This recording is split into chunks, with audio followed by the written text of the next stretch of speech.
Closing a loophole in state law that involves guns and kids. A state lawmaker wants juveniles who commit crimes with guns to wait for a number of years before they can legally own a gun. News 8's David Williams explains.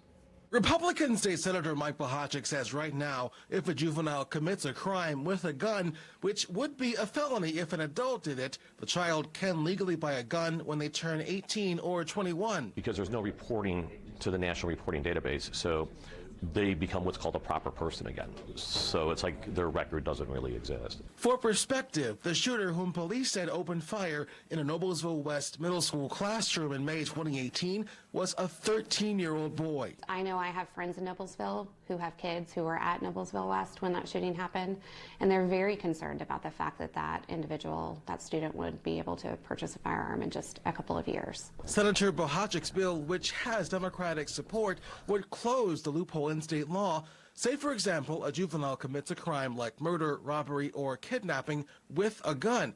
When they turn 18, they'd have to wait a number of years to legally buy a gun. So if it's a felony 6, 5, 4, or 3, it would be a mandatory 8-year waiting period. If it was a felony 1 or 2, it would be a mandatory 10-year waiting period. Because we know that the adult brain isn't typically properly formed until about age 25.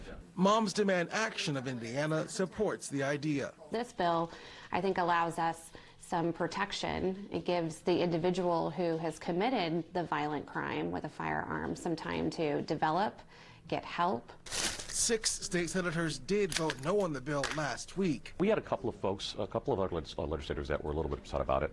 They felt it was an infringement on people's Second Amendment rights. I don't see it that way. Bohaczyk tells me his bill already passed the Senate. It is now in the hands of the House. In the State House, I'm David Williams, Wish TV, News 8.